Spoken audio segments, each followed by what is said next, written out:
50 Cent escreveu In Da Club, sendo ameaçado. Levou 9 tiros em frente à casa da sua própria avó. Tá. Seu mundo virou de cabeça para baixo. A gravadora rompeu o contrato, seus amigos o abandonaram e seus inimigos prometeram finalizar o trabalho caso ele ousasse aparecer nas ruas novamente. Isso aqui Mas é a ao história invés do de filme, sumir, né? Ele ressurgiu com um sorriso frio, um corpo cheio de cicatrizes e uma música que soava como comemoração, mas que na verdade escondia uma resposta pesada para todos aqueles que tentaram contra ele. Hoje eu vou te contar a verdadeira história por trás de In Da Club de 50 Cent. Cadê? Eu sou Conta Guilherme, então. E você está no Decifra Hits. Caralho, o cara é investigador musical, né?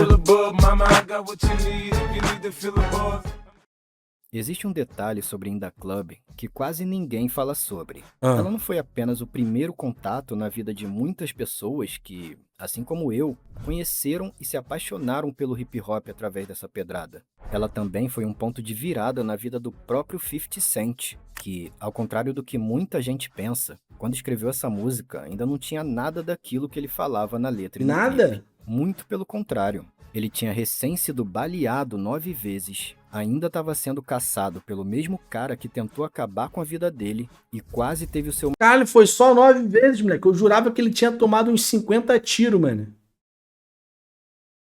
Caralho, o plot twist, moleque. Pra mim ele tinha tomado uns 30, 40 tiros. Foi só 9? maior sonho destruído se não fosse por um pequeno detalhe que fez toda a sua trajetória mudar. Mesmo hoje, mais de 20 anos depois, pouca gente conseguiu enxergar o quanto a pô, 50 tiros 50 Cent, pô. música In Da Club traz referências a todos esses problemas e esconde mensagens que contam toda essa história. Mas apesar de ter sido lançada em 2003, a história de In Da Club, na verdade, começa alguns anos 8 antes. Mile, mais tá precisamente, maluco. Caralho, só álbum pica. In Da Club, na verdade, começa... Pô, esse daqui esquece, tá? alguns anos antes. Quem que é esse aqui? 50 Cent. Não dá pra ler. 2000, Em outro do 50. 1999. Opa, tinha 6 anos de idade o papai aqui. Naquele ano, Curtis Jackson era apenas um cara das periferias de Nova York. E nome do meu pai, sonhava em ser Jackson. um rapper de sucesso. Jackson. E apesar de ele ter apenas 24 anos, a opinião de quem entrava no caminho dele era unânime. Quando esse cara botava um objetivo na cabeça, nada nem ninguém conseguiu parar. Na época, 50 Cent tinha recém-assinado um contrato com a gravadora Columbia Records para lançar o que seria o seu primeiro álbum, Power of the Dollar. Mas mal sabia ele que esse álbum jamais seria lançado e que esse contrato logo o traria sérios problemas. Mal bastou 50 Cent entrar pela primeira vez no prédio da Columbia que os produtores e empresários logo perceberam Como é? que o cara era uma... O Jota falou que o pai dele era igual o Ice Cube quando era mais novo? Tipo, o senhor J Jogadas ou... Pô, o Jota é um fanfarrão, não é possível, irmão. O Jota é um fanfarrão, pô. Porra, tá de sacanagem, cara. O senhor Jota?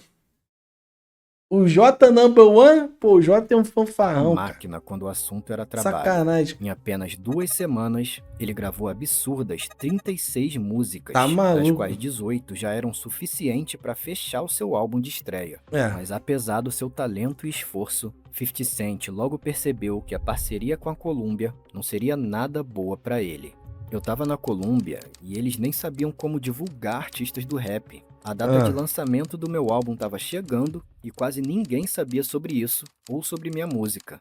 Beleza, eles faziam pôsteres bonitinhos e tal, pedaços de papel bem coloridos. Mas se as pessoas não conhecerem sua música, elas não vão comprar o seu álbum. Não vão. Ou seja, mesmo com o contrato assinado, 50 Cent teve que construir o seu próprio caminho, o que infelizmente não era nenhuma novidade para ele. Depois de perder a mãe aos 8 anos e crescer sem nunca ter conhecido o próprio pai, ele aprendeu desde cedo a se virar até hoje sozinho. comprando cigarro? Nessa situação, era eu quem precisava criar uma música que fizesse as pessoas se perguntarem: quem é esse tal de 50 Cent? E foi exatamente isso que ele fez. No dia 10 de agosto de 1999, 50 Cent lançava o single How to Rob. Qual? 50 Cent lançava o single How to Rob. Caralho, mané. Como ser um cara educado, né? Da tradução do português. How to Hobby, Como Ser um Cara Educado. Run up on Timberland and Missy with the pound like you. Give me the cash, you put the hot dog down. A faixa era uma zoação descrevendo como ele faria para, hipoteticamente, roubar alguns rappers famosos, como Will Smith, Busta Rhymes e Jay-Z. Apesar de alguns dos artistas levarem na esportiva, outros viram como uma forma de desrespeito, o que era ótimo pro 50 Cent, que viu que mencionar nomes de famosos era uma tática que funcionava muito bem para chamar a atenção que ele precisava. Tem um monte que faz isso ainda hoje, né? Salve, Yuri! Salve, Pedrão! Salve, salve! Tem um monte que faz isso até hoje, né? Tipo assim, do nada cria uma rixa com o MC. Aí tu vai ver, porra, é o MC Zé Ninguém arrumando um caô com o MC Djonga. Tá ligado?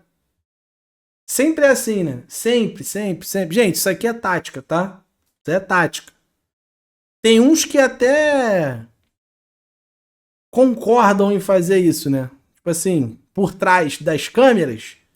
Qual é, Cris? Vou gravar uma música aqui, vou te chamar de cuzão, vou te chamar de otário. Vou falar que a tua mulher te traiu, mas, porra, tá ligado que, né, mano? É só negócio. Aí, se tu quiser, tu fala isso daqui de mim também, que fica 10-10. Já é? Fechou? Tamo junto? Tamo junto então, hein? Tamo junto. Paizão é nóis, mano. É bom te ver, tá? Segue teu rumo aí. Acabou, pô. Acabou. Aí chega, pega o celular. Vai tomar no cu, ó. Já falei pra você, Cris. Não fode, rapaz. Até mó cuzão. Não brecha na minha frente, não, hein? Não brecha. Aí fica falando igual cria, né? Os moleques tudo cria de apartamento. Mas fica, não brecha não, senão eu vou te pegar, hein? Bota o bigode pra tu ver só. Vou arrancar teu bigode com bala, rapaz. Não fode, sou bandido, porra. Aí depois eu mando mensagem. Aí, Cris, o que tu achou da história que eu fiz, mano? Gostou? Sabe o que eu vou te fazer agora, então? Eu vou te pedir desculpa aqui no WhatsApp. Apagar a mensagem toda. Pagou? Pagou. Pô, foi mal, Cris. Sei lá, irmão. Tava de cabeça quente. Fumadão que eu tava. Estressado. Minha mulher saiu de casa. Pá, sei que lá. Aí tu vai e posta. Aí tu vai e faz um print. Aqui, ó. Dequinho, mó cuzão. Me xingou pra caralho quando eu falei que ia pranchar ele de porrada. Ó o que ele manda pra mim. Pô, gente. Quem nunca viu um bagulho desse tá maluco, porra. Gente, já falei pra vocês. A televisão é uma farsa. A televisão é uma farsa. E no início dos anos 2000, porra, Pedrão, antes do lançamento muito obrigado pelo álbum, sub, mano. Power De of coração the Dollar, mesmo. Contou 50 sim, mano. Cent Valeu pela resolveu moral, repetir tá? essa fórmula.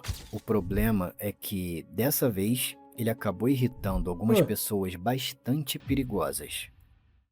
O bagulho é assim, pô. Não tem o que fazer, mano. É muito feio, velho.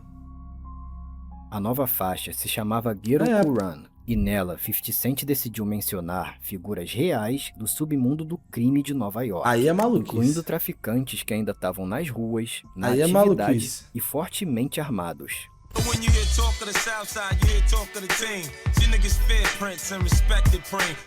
Quando você ouve falar do meu bairro, você ouve falar da Supreme Team. Geral tem medo do Prince e respeitam o Supreme. Se você ainda não entendeu, eu vou explicar melhor. Supreme é o cara dos negócios e Prince é o matador. Que Supreme isso? era Kenneth McGriff, chefe Caralho, da gangue The Supreme Tupac Team, não. que comandava 50 todo Cent o é bairro de X9, South mano? Jamaica, área onde nasceu e morava 50 Cent. Caralho, o cara Prince deu geral, era Gerald mano. Miller, o sobrinho de Supreme. Mas apesar desses nomes já serem bem conhecidos por toda Nova York, circulando por décadas em jornais e livros Cent, da filho. época, e apesar da intenção de 50 Cent ter sido apenas de prestar homenagem aos caras, infelizmente, Supreme não enxergou dessa forma. E no dia 24 de maio de 2000, a cobrança chegou. Era um dia frio no bairro de South Jamaica, no Queens. 50 Cent estava dentro do carro, estacionado em frente à casa da sua avó, prestes a sair, quando um homem se aproximou da janela, sacou uma 9mm e disparou 9 vezes a queima-roupa. Cara, preencheu ele de 50 Cent bala. foi atingido nas mãos, nos braços, Na no boca. quadril e nas duas pernas. Uma Não das foi na balas boca, não? perfurou sua bochecha, arrancando um dente e dilacerando sua língua. Naquele momento, tudo indicava que ele não escaparia dessa com vida. Levado às pressas ao hospital, 50 Cent passou por cirurgias de emergência e por um complexo processo de reconstrução facial. Os médicos foram claros. Mesmo que sobrevivesse, ele poderia nunca mais andar, falar e muito menos voltar a cantar.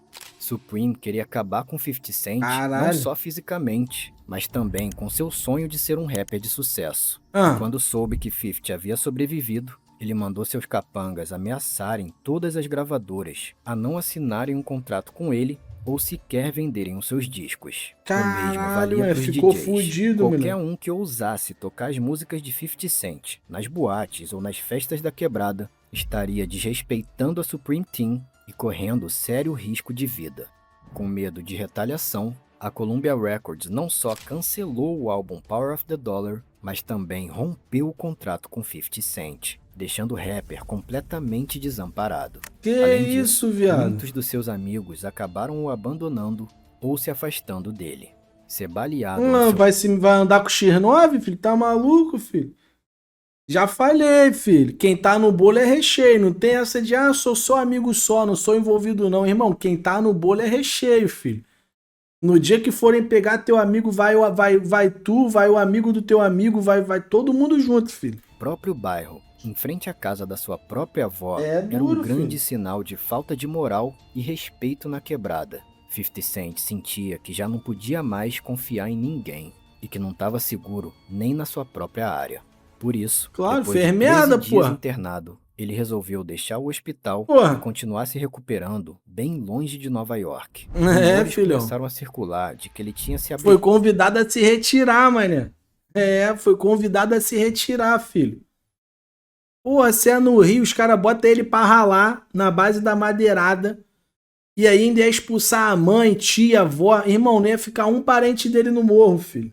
Não ia ficar ninguém, filho. Iam quebrar a porra toda. ligado no Canadá, mas na realidade ele estava no estado vizinho da Pensilvânia, mais Grande precisamente Pensilvânia. nas montanhas Poconos, com a sua então namorada e o filho deles, Marquise. Durante os meses que esteve Marquise em de recuperação, Sapucaí. 50 Cent ficou praticamente recluso, em modo caverna. Por pelo menos 6 semanas, ele precisou de um andador para se locomover pela casa e contava com a ajuda da namorada para realizar tarefas básicas. Sua fala estava comprometida, sua mandíbula imobilizada e sua alimentação era feita com a ajuda de canudos e líquidos pastosos. Ele não que sabia merda, se hein? teria voz novamente, mas tinha uma certeza Que inabalável. merda, hein? Se um dia voltasse, teria algo muito maior para dizer. Na sua autobiografia, From Pieces to Eight, 50 Cent escreveu: "Depois que eu fui baleado 9 vezes a queima-roupa e não morri, eu comecei a pensar que eu tenho um propósito nessa vida." De fato, a voz dele jamais voltou a ser a mesma. Se antes era aguda e jovem, And they say they got a fast car, NASCAR, truck with a crash. agora era uma voz áspera e carregada com o peso de quem encarou a morte nos olhos. Vai te tomar no cu. Aqui ele já puxou pra uma narrativa absurda, né? Sim, a voz dele mudou. Quem diria? O cara tomou um tiro na boca. Né? Agora era uma voz áspera e carregada com o peso de quem encarou a morte nos olhos. Pô, o cara virou o Zoro, For me, but I don't go nowhere without my strap in my hood. mas ganhou o Terminando salse. se reerguer, 50 Cent se recuperou Ganhou o totalmente em salse. 5 meses, ajudado por uma rotina intensa de exercícios que lhe renderam um porte físico musculoso. Apesar disso, ele sabia que não era prova de balas, e toda vez que ele precisava voltar para sua área, seja para visitar seus avós ou para tentar continuar sua carreira, ele ainda corria sério risco de vida. De acordo com esse documento da Justiça Federal Pô, não americana, pisava lá nem investigadores descobriram que Supreme rastreava os passos de 50 Cent sempre que ele pisava em Nova York e que, inclusive, continuavam monitorando ainda em 2002, ano no qual 50 escreveria a música In The Club. As mensagens interceptadas mostram que Supreme recebia atualizações constantes via pager enviadas por associados da Murder Inc., que aliás era a gravadora responsável pela carreira do rapper Ja Rule, Ja um dos Rule? maiores rivais de 50 Cent, e que também era a gravadora da qual Supreme, por acaso, era o maior apoiador e financiador. Supreme via no Ja Rule e na Murder Inc. uma grande oportunidade para lavar o dinheiro do crime. Ja Rule era Por foda. isso, usava sua influência e rede criminosa para proteger seus interesses e tentar eliminar qualquer um que pudesse Vai tu achando que é só no Brasil que MC lava dinheiro do crime? Lá também os caras lavam, filho. atrapalhar os seus planos, especialmente 50 Cent. Xiii. Numa das mensagens, enviada no dia 22 de outubro de 2002, Supreme chegou a chamar 50 Cent de dedo duro que fala demais. Aí, ó, E toma, no dia chamou de 30 daquele X9. mesmo mês, o DJ Jam Master Jay, o maior mentor de 50 Cent, foi baleado e morto dentro do seu próprio estúdio de gravação. É o famoso quem tá no bolo é recheio, já falei pra você, filho. Segundo esse documento, a polícia passou a investigar se o DJ foi morto por desafiar a lista negra imposta por Supreme contra 50 Cent. Era por causa de situações como essas que 50 Cent passou a andar e se apresentar nos seus shows sempre usando coletes à prova de balas. Pois é, não era para se mostrar, nem para parecer gangsta, mas sim porque ele realmente precisava. When you have a bulletproof vest, though, even the mentality of, like you put the vest on, you're always traveling with 4 to 6 bodyguards. You have a bulletproof van. Are you just basically waiting, or are you just? No, I just know the possibilities. I think if Tupac had his vest on, he'd still be here. I think if Biggie had his vest on, he'd still be here. Se quisesse continuar vivo, 50 Cent sabia que ele precisava sumir por um tempo. Mas, como eu disse, quando ele botava um objetivo na cabeça, era pra ir até o final. Irmão, aqui era um mêsinho em Saquarema, escreveu 32 músicas uma semana. Um mêsinho em Saquarema, gravava 2 álbuns, voltava pra morar lá em São Francisco, lá na puta que pariu, depois não pisava mais no estado dele, filho. Ele não ia deixar o sonho de ser um rapper de sucesso Ficar lá na Bahia, escapar sei das lá. mãos dele, nem sob ameaça de morte.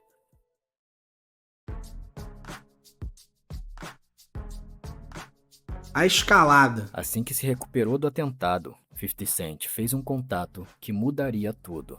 Ele ligou para um cara chamado Shamani Excel, que aliás também havia sido mentorado por Jam Master Jay. Shamani era produtor e parceiro de longa data de 50 Cent, e quando soube que 50 precisava de um lugar para voltar a gravar músicas, ele ofereceu o estúdio que ele havia montado no seu porão. Aos 24 anos, Shamani tinha acabado de comprar sua primeira casa em Westbury, Long Island. 24 O anos. detalhe Hein? é que ninguém sabia disso ainda, e nem sabia onde ele morava. Mesmo assim, Pra quem não sabe, Long Island é em Nova York ainda, tá? Fica aí a informação pra vocês. E com 24 anos eu tava pensando em pegar Challenger no LoL, enquanto o amigo aí já tinha comprado uma casa, né? Doideira. o fato do Shamani ter oferecido a casa dele pro 50 se estabelecer foi de uma bravura e companheirismo gigantesco, porque, como você viu, as pessoas estavam literalmente sendo mortas por apoiar o 50 Cent. 50 aceitou o convite, mas, ainda escaldado por ter sido traído por alguns amigos, ele não foi até lá desprotegido, como contou o próprio Shamani Excel numa entrevista em 2009. O cara tava armado e tudo mais. Cada movimento era calculado. Primeiro ele saiu do carro, sondou a área, verificou a casa, estilo militar mesmo. O cara era gangsta, mano, de verdade. Percebendo que a área tava segura, Gang, 50 bro. Cent então chamou seus parceiros Tony Yayo e Lloyd Banks, e a partir daí, o porão de Shamani se tornou o quartel-general da equipe que 50 Cent chamou de Guerrilla Unit, ou seja, a famosa G-Unit. Numa entrevista, Shamani chegou a dizer que nunca viu ninguém trabalhar com tanta fome e raça quanto 50 Cent. Ele gravou todas as músicas em 18 dias, fazendo 2 músicas por dia. Trabalhei com caras que ficavam lá por 18 dias e faziam 2 músicas, maluco. e esse nego 50 fez 38. Apesar do ritmo de gravação absurdo, 50 ainda não tinha conseguido contrato com nenhuma gravadora para divulgar seu trabalho. Mas, ao invés de ficar esperando por uma nova oportunidade, ele adotou uma estratégia que mudaria o jogo dali pra frente. 50 pegava as batidas mais quentes dos maiores rappers da época, como Jay-Z e Nas, e recriava sua música em cima delas, com refrões bem melhores. Além disso, 50 passou a lançar suas músicas através das chamadas mixtapes, que eram CDs gravados e distribuídos por ele mesmo, de forma independente. Segundo o próprio Shamani Excel, antes mesmo Isso aí de é lançar doideira. a mixtape oficialmente, eles já espalhavam algumas faixas entre os principais DJs da época, pré-aquecendo o mercado. A gente fazia questão de alcançar todos os DJs que estavam em alta naquela época. Enviamos pro DJ Clue, pro Envy, pro Doo-Wop. Esses DJs eram as vozes das quebradas. Eles dominavam as rádios underground e os carros de som das esquinas. E como as faixas foram distribuídas simultaneamente para vários DJs influentes, qualquer tentativa de retaliação por parte de Supreme chamaria atenção demais. Isso permitiu que as mixtapes começassem a rodar as ruas, fazendo o nome do 50 Cent começar a se espalhar no boca a boca. É foda, o boca a boca é muito forte, 2002, viado. 50 Cent lançou Moleque, o boca a boca é muito forte, viado. Meu Deus do céu, mano. Eu tava até conversando essa porra com meu sogro ontem, moleque, o boca a boca é muito forte, viado. Porque, tipo assim, se eu indicar um bagulho pra vocês curtirem e gostarem mesmo, vocês vão indicar pra alguém que tá precisando dessa parada, tá ligado? É diferente de você postar no Instagram e a pessoa que tá vendo lá o Reels, ou seja o que for, só esquipar e foda-se. É muito forte, mano. É muito forte. E aqui no Rio, por exemplo, a gente tem uma banda que estourou assim, né, mano? Que foi a primeira banda, primeiro grupo, a primeira crew, né, mano? Que estourou no Rio de Janeiro pós-Planet Hemp, que foi a Cone Crew, pô. Os caras estouraram no Rio de Janeiro através do boca a boca, mano. Os caras, porra, viraram um grupo nacional, tá ligado?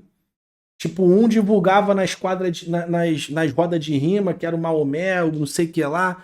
O outro divulgava no show que o irmão fazia. Irmão, quando tu vê, irmão, já era. Tá na boca do povo, mano. O outro distribuía CD no ônibus. Estava oficialmente sua primeira mixtape, foda, filho. Guess Who's Back. Guess Adivinha Who's quem Back. está de volta. É. Com mais de 10 faixas Who's Back. inéditas Who's gravadas após o atentado.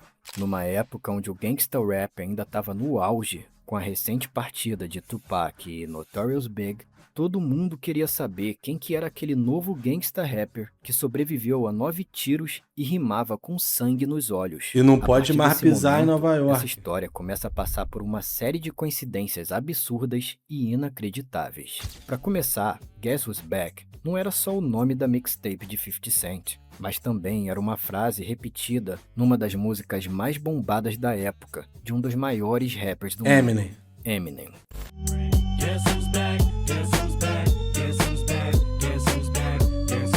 Além disso, 50 Cent havia recém-contratado um novo advogado, Tel Settlemeyer, que, por acaso, era colega de trabalho de um cara chamado Paul Rosenberg, que, por sua Rosenberg vez, aí. era o empresário de quem? Exatamente. O advogado curtiu tanto a mixtape do 50 Cent que levou para Paul Rosenberg e Paul finalmente apresentou Olha o isso, CD moleque. para Eminem.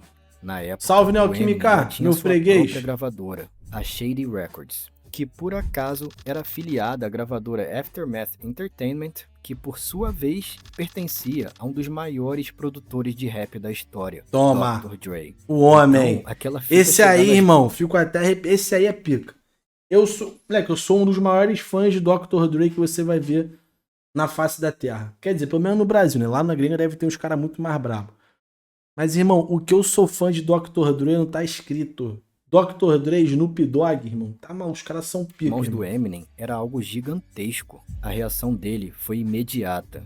Em entrevista ao Baltimore Sun, em 2003, Eminem contou: "Quando eu ouvi o CD do 50 pela primeira vez, eu tava só ouvindo como um fã e amando. Mostrei o som dele pro Dr. Dre e ele deu o sinal verde. Então liguei pra 50 e eu disse: cara, se tiver afim, nós adoraríamos se você pudesse vir trabalhar com a gente." Olha isso. 50 Cent Pô, tá aceitou o maluco. convite. E no dia seguinte, Eminem pagou uma passagem para 50 voar diretamente para Los Angeles. Mas apesar da animação de Eminem, 50 permanecia escaldado. E dá pra entender, né? Ele chegou a comentar num podcast em 2023. "Foi uma loucura. Achei que era uma pegadinha. Eu tava tão desconfiado que fui de colete à prova de balas. Quando cheguei lá, o Eminem disse: deixa eu te dar um abraço, isso aqui vai ser incrível." Ele tava tão empolgado que me fez questionar se tudo aquilo era real. De fato, Eminem estava tão animado que mal deixou o 50 falar, como ele mesmo contou nesse discurso em 2020. Fifth, I was, so excited to meet him, so I was just like, I started rapping all his songs to him, and I didn't really let him talk. you know? And I kind of was trying to show him like how into him I was, right? But I think I might have probably overdid it. Apesar da magnitude desse encontro e da oportunidade incrível que estava diante deles, houve quem aconselhasse 50 Cent a não assinar com a gravadora do Eminem. Steve Stout, executivo da Columbia Records, Caralho, já Wagner havia trabalhado Love, com mano. 50, disse pra ele que Eminem era uma piada no rap e que por isso jamais conseguiria alavancar a carreira dele. O Caralho. conselho de Stout não poderia ter sido mais estúpido. O cara era da Colômbia, pô. Caralho, o maluco recusou o cara, aí agora tu quer falar te tomar no cu, rapá? Aquele momento representava uma oportunidade perfeita, não só pro 50 Cent, mas para a cultura do hip hop. Pô, salve, A MRX. gente estava diante de um raro alinhamento dos astros, algo tão improvável e tão simbólico Pô, tá que nem o maluco. melhor roteirista do mundo seria capaz de imaginar uma história assim. Só que o mais impressionante é que essa história não é fictícia. Ela nasceu da realidade, mas foi moldada por escolhas, timing e estratégia. É exatamente esse tipo de construção narrativa que eu ensino no meu treinamento. Ah, calma aí, Pitbull. Se quiser que o vídeo 50 Cent é conselho do Steve Stout. E no dia de vídeo, para nossa sorte, o 50 ignorou o conselho do Steve Stout. E no dia 17 de junho de 2002, 50 Cent assinava um contrato de $1 milhão com a gravadora Shady Messi. Records do Eminem e, por consequência, com a gravadora acima dela, a Aftermath Entertainment do Dr. Dre. Mas apesar do valor altíssimo, numa entrevista, o apresentador Jimmy Kimmel chegou a insinuar que 50 Cent havia sido explorado na negociação e que outros produtores teriam pago bem mais pelo talento dele Claro, né? Claro, né? É o famoso engenheiro de obra pronta. Quando o maluco tava distribuindo CD, ninguém ligou pra ele igual o Eminem ligou. Tá ligado? Isso aí é fácil, pô. É o famoso engenheiro de obra pronta, pô. Não, mas com o teu talento você deu mole. Tu poderia ter tirado uns $50 mil fácil, né? Mas a proposta nunca chegou. O que chegou foi a de $1 milhão. na época. Enquanto o Dr. Dre negava a alegação com um sorriso desconfortável, 50 respondeu com humildade, dizendo: "Ele me deu $1 milhão. Para quem veio da quebrada, isso é muito dinheiro. Exatamente. A primeira coisa que eu fiz foi comprar um carro para minha avó." A realidade é que 50 sempre foi um cara muito inteligente, ao contrário de muitos artistas que torram toda a grana que recebem com coisas superficiais para depois ficarem devendo a gravadora. 50 Cent sabia que aquele dinheiro mole, mulher? ainda não era dele, era apenas um adiantamento Não, vem e não, que ele tô ainda trabalhando. precisaria ralar bastante para pagar esse pesado investimento, como ele mesmo canta em The Club. I'm fully focused, man. My money on my mind. Got a meal out the deal and I'm still in the grind. Eu tô totalmente focado, mano. Meu dinheiro tá na mente. Consegui $1 milhão no contrato, mas ainda tô na luta. E de fato, apesar do contrato, Pô, $1 milhão 50 Cent ainda naquela precisava época era ser qualquer testado parada e aprovado pelos seus novos mentores. E o teste não seria nada fácil. Tudo bem, amor. Destruiu o óculos, né? Antes de investirem num álbum completo, Dr. Dre e Eminem pediram pra 50 Cent produzir uma nova mixtape, pra ver se o cara tava realmente afiado. 50 então chamou seus parceiros da G-Unit e juntos eles produziram, em menos de um mês, a mixtape No Mercy No Fear. E dentro dela se destacava uma nova faixa pesadíssima de 50 Cent, a Abre a porta famosa aqui, amor, Wanksta. pra ele. You say you a gangster, but you never. Moleque, essa é pica demais. Tá maluco. Muita gente interpretou essa música como um ataque subliminar contra Ja Rule.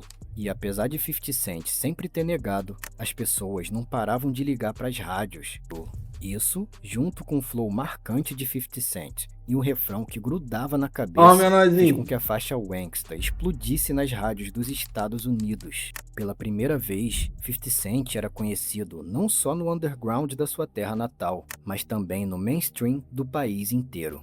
Além do mais, a nova mixtape era a primeira dele que saía sob a tutela de Eminem e Dr. Dre, o que facilitava ainda mais para que pessoas que nunca haviam ouvido falar em 50 Cent dessem uma chance. Não, pra agora ele. já era. Agora Isso geral vai explica escutar uma o das homem. linhas de In The Club, onde ele diz: In the club, now that I roll with Dre, everybody show me love. When you sell like Eminem, you get plenty of groupies. "Agora que souberam que eu ando com Dre, todo mundo me mostra amor.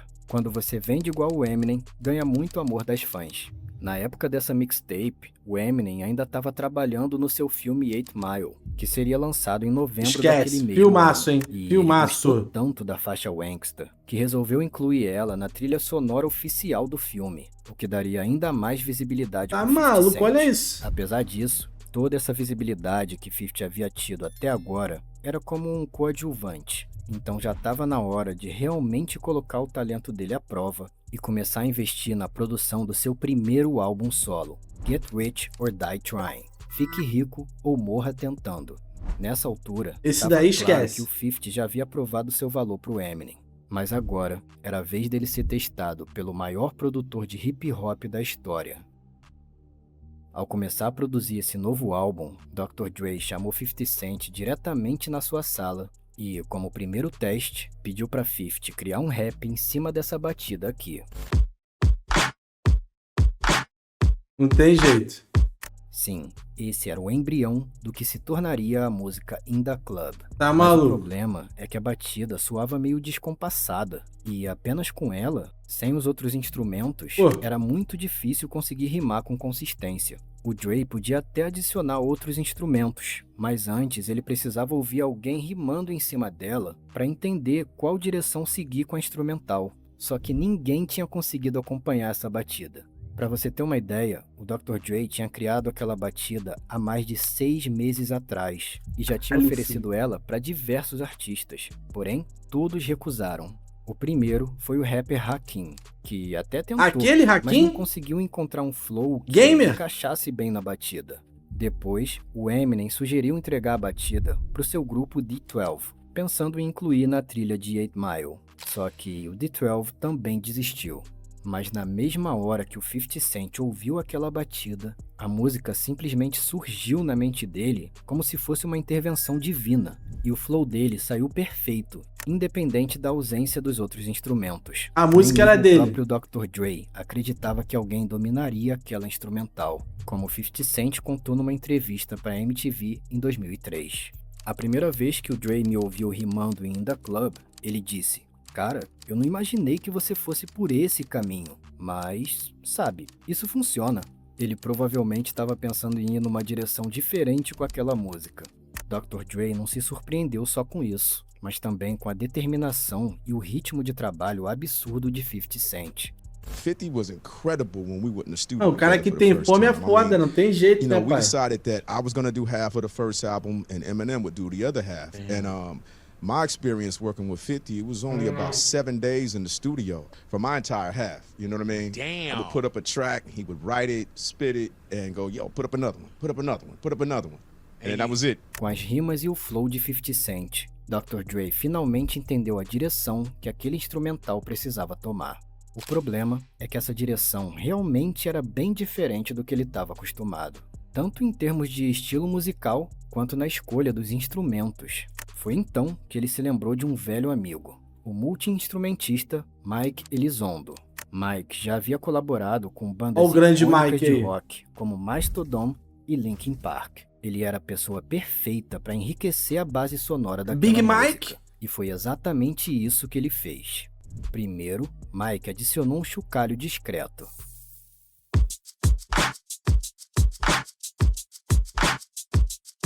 Conectando o compasso das batidas e dando mais vida ao instrumental. O segundo instrumento foi o teclado.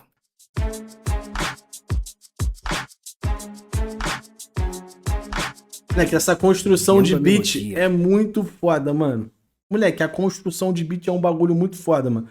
Tipo assim, quando a gente morava lá no Paz, eu e o Ramon, moleque, eu ficava vendo ele construir uma porrada de beat, moleque, do zero. Moleque, era muito pica, pô. Muito pica, muito pica. Que virou Me uma amarrava. música registrada de In Me Da amarrava. Club. Depois, ele incluiu o baixo, trazendo um groove pesado que sustentava toda a base da música. Em seguida, Elizondo adicionou o arranjo de violino.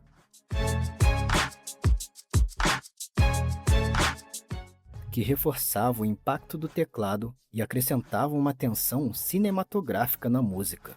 O quinto instrumento foi a guitarra.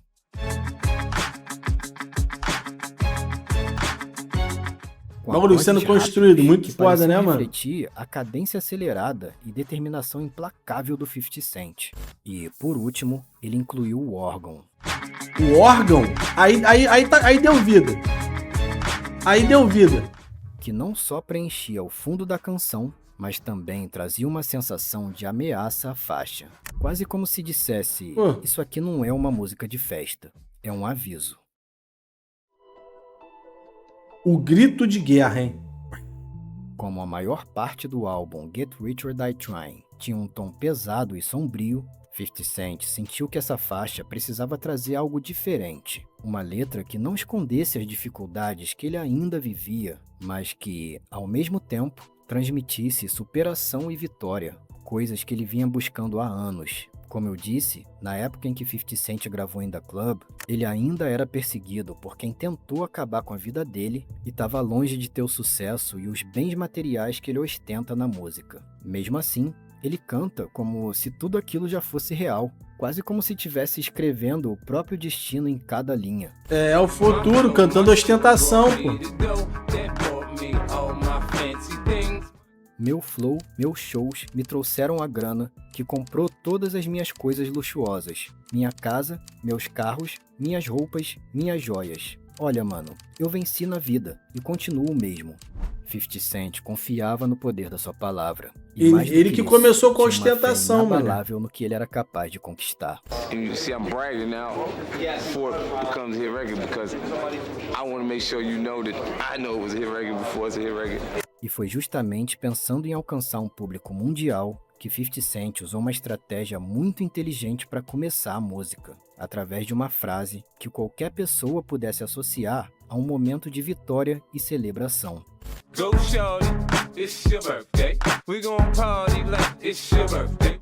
This is a reason for you to enjoy yourself on the highest level. It's my birthday, I'm gonna go out, I'm gonna have a good time, your friends are around, you go out, so that just popped into my head while I was hearing the music, and I just said it. Simplicity is the key to a lot of the hits. Maluco fumando charutão, filho. Mas mesmo escalando ferozmente em direção ao sucesso, 50 Cent nunca deixou de considerar quem esteve ao seu lado desde o começo. E, na hora de criar o refrão de In The Club, ele faz exatamente isso. Lembrou de uma linha criada pelo seu parceiro Lloyd Banks, que, certa vez, improvisou no estúdio a rima Find me in the club, bottle full of bub.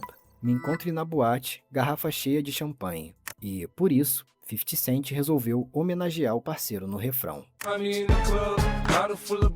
Só que essa não foi a única homenagem ao seu amigo na música. Numa outra linha, 50 Cent lembra de um conselho que Lloyd Banks havia dado antes de ele assinar com Eminem.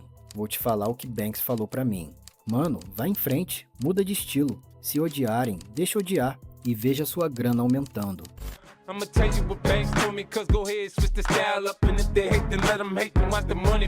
Numa entrevista para MTV em 2003, Lloyd Banks falou sobre essa conversa que teve com 50, dizendo, antes de ele assinar com a Shady Aftermath, eu disse, 50, esquece os haters, vamos focar em nós, muda o estilo, faz do seu jeito. Se quisermos vender mais discos, a gente não pode querer agradar todo mundo. Não pode. No dia 10 de dezembro de 2002, finalmente começavam as gravações para o videoclipe de In The Club. Mas enquanto todos estavam se preparando para iniciar as filmagens, uma visita inesperada apareceu no set. Era Suge Knight, um dos magnatas mais queridos e perigosos da indústria da música, safado, que muitos acreditam ter envolvimento na morte dos rappers Tupac e Notorious Big. Suge era inimigo declarado de Dr. Dre, já havia ameaçado Eminem e, pelo visto, agora estava de olho também em 50 Cent. Ninguém sabia o que esse cara queria, aparecendo por lá sem ter sido convidado. Mas boa coisa eles sabiam que não era. De qualquer forma, a simples presença de Suge foi o suficiente para causar o caos total no set de filmagem. He showed up in the club video shoot. He came, it was like, Suge's outside! Suge's outside! Everybody like, he was running, dropping shit, like, man, everybody going, I'm in front of the camera. Geral com medo do cara. Segundo o rapper Bizarre, da D12, esse era o tipo de situação que passou a acontecer depois que o 50 Cent se juntou a eles. Isso mudou a forma como a gente se movimentava, sabe? A gente tinha que andar como militares, tá ligado? Coletes à prova de bala, carros blindados, sacou? Antes do Caralho. 50 Cent, a gente não precisava se preocupar com isso. Mas, na mesma entrevista, Bizarre lembrou que 50 Cent jamais se intimidou com ninguém, mesmo quando Suge Knight chegou no set de In Da Club, trazendo junto com ele mais de 30 membros da sua gangue. Que What's up, man? What isso? you wanna do? Bang him. Yeah, Bang him was like, what you wanna do? And Suge looked at him, and he took a puff of his cigar, and he blew it out, and he did like this, and he left. Like a movie, I know, I guess it's some LA shit, like just a termination type shit. Depois que Suge saiu, Caralho, a os equipe caras pensam que é finalmente começou filme, as mano. gravações. O clipe, dirigido por Philip Atwell, começa mostrando Os caras um Hammer pensam que é H2, filme, mano. uma Papo reto, se esse Suge Knight chega num bagulho assim. Porra, no Rio de Janeiro, ele vira peneira ali mesmo, filho. Tá maluco, filho. Os caras pensam que essa porra é filme, mano. Tá maluco. máquina que desde então virou meu sonho de consumo, diga-se de passagem, passando por um lugar desértico, identificado O apenas americano como gosta desse em algum show, né, lugar, mano? que, na Gosta, vida real, é o caminho para a chamada Volcano House. É, uma deixa casa ele entrar assim na histórica e Rocinha. futurista no meio do deserto da Califórnia. Mas no clipe, Vira peneira a da Volcano hora, House filho. dá lugar ao Centro de Desenvolvimento de Artistas da Shady Aftermath. Lá dentro, vemos telas passando cenas do clipe Without Me de Eminem, reforçando doideira, a ideia de velho. que aquele lugar é uma espécie de laboratório secreto dos artistas da gravadora. E na próxima cena, vemos 50 Cent passando por uma operação. Médicos colocam chips nas suas costas, como se, depois de ser atingido por 9 disparos, ele não só sobreviveu, mas também foi reconstruído muito mais forte do que já era. Agora, como uma espécie de androide indestrutível. Enquanto isso, do Foda. alto da sala de operação, Essa estética Eminem é e muito Dr. foda. Dre observam tudo atentamente. Vestidos como cientistas, eles supervisionam um experimento, como se estivessem comandando o desenvolvimento de uma arma secreta para dominar o mundo do rap. E logo depois, vemos a famosa cena.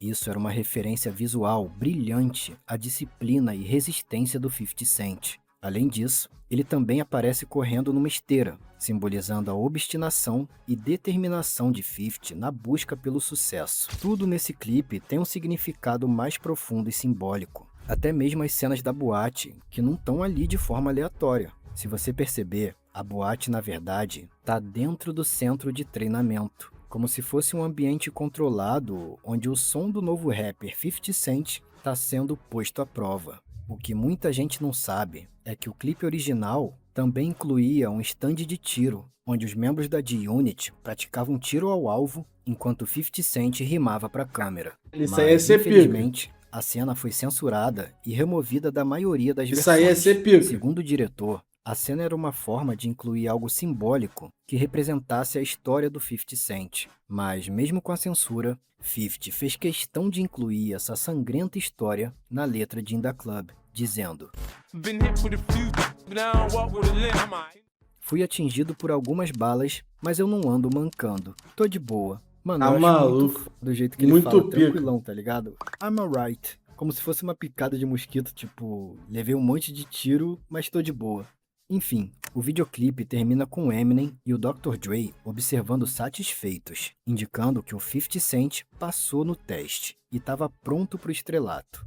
No dia 7 de janeiro de 2003, a música In Da Club tocava pela primeira vez nas rádios e TVs como single de estreia do álbum Get Rich or Die Trying. Na Billboard Pô, Hot tá maluco. 100, que é o ranking das 100 músicas mais tocadas dos Estados Unidos, In Da Club estreou na 67ª posição. Mas, a cada semana, graças ao aumento explosivo de pedidos nas rádios, Tá ela maluco, subia olha isso. rapidamente dezenas de posições. Em pouco tempo, In Da Club alcançou E o antigamente primeiro tinha lugar. muito essa porra de pedir na rádio, tá ligado? O pessoal ligava na rádio. Oi, eu sou a Jéssica, aqui de Campo Grande. Você poderia tocar em Da Club do 50 Cent na rádio FM O Dia?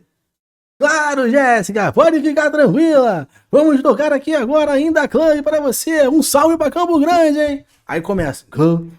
das paradas americanas. Pô, antigamente e no tinha top pra 10 caralho em isso mais aí, de filho. 20 países ao redor do mundo. Quanto ao Get Rich or Die Trying, que, além de In Da Club, trazia clássicos Isso aí tinha muito, pesadíssimos filho. como Many Men, Many men Nossa, isso aí é o que eu mais gostava. 21 Questions. Essa, pô, tá maluco? Era só pedrada. E PIMP. Olha que era só pedrada, filho. O álbum definiu o gosto musical da minha geração e alcançou o feito incrível de vender 872 mil cópias em apenas 4 dias, sendo uma das estreias mais bem-sucedidas da história do rap e gerando um faturamento de mais de 10 milhões de dólares. Ou seja, em menos de uma semana, o 50 Cent tinha retornado várias vezes o investimento de Dr. Dre e Eminem. In The Club não era só uma música de festa. Acabou, pô. Era um grito de guerra de alguém que prometeu. E ele também tinha a tranquilidade de que ele estava trabalhando com os caras que fazia a mesma coisa que ele. Ou seja, ninguém ali ia surubar ele. Ele fez 12 milhões. Deve ter visto uns 5 desses 12 milhões aí. Voltou o resto pros caras. Mas depois o outro contrato dele foi maior ainda, tá ligado? Melhor do que ele fechar com a gravadora, pegar 12 milhões e os caras falar, não, tu já ganhou teu milhão. Agora é só com show, tá ligado? É foda, velho. Às vezes tu pegar pouco, mas trampar com teus parceiros no começo, é melhor do que tu pegar um pouquinho a mais com outros caras e tu ficar só naquele dinheiro ali, tá ligado? Alcançar o impossível ou morrer tentando. Depois de levar 9 tiros, ser abandonado pelos próprios amigos e jogado no fundo do poço, 50 Cent tinha todos os motivos para desistir. Mas apesar da dor, ele seguiu em frente com uma autoconfiança inabalável e se tornou um dos maiores rappers da história. Não, 50 Cent não era uma máquina, nem um ciborgue invencível criado em laboratório. O que tornou 50 Cent imparável foi um detalhe sobre a mentalidade dele que todos nós também podemos acessar na nossa. Para isso, basta compreender uma verdade simples, mas poderosíssima. A de que a única pessoa que pode te parar é você mesmo. Caralho, pega essa, filho. Bom dia, Vietnã. Pega essa daí, filho. Desiste dela mesma, cara. Ninguém é capaz de salvar. Tá maluco, já aquele que filho. confia e nunca desiste de si mesmo, ninguém é capaz de parar. Mas o mais impressionante anota a é que placa, o 50 né? Cent já tinha essa mentalidade antes mesmo de ser baleado. Foi graças a ela que, em 1999, 50 conseguiu enfrentar um rapper muito maior do que ele na época, Ja Rule. E eu tô falando enfrentar mesmo, tanto na música quanto literalmente na porrada. Se quiser saber mais sobre essa treta, é só clicar nesse vídeo aí em cima. Caralho, filho, tamparam na porra. Que isso, viado? Que isso, os caras se tamparam na porrada? Bom vídeo, né, mano? Bom vídeo, mano.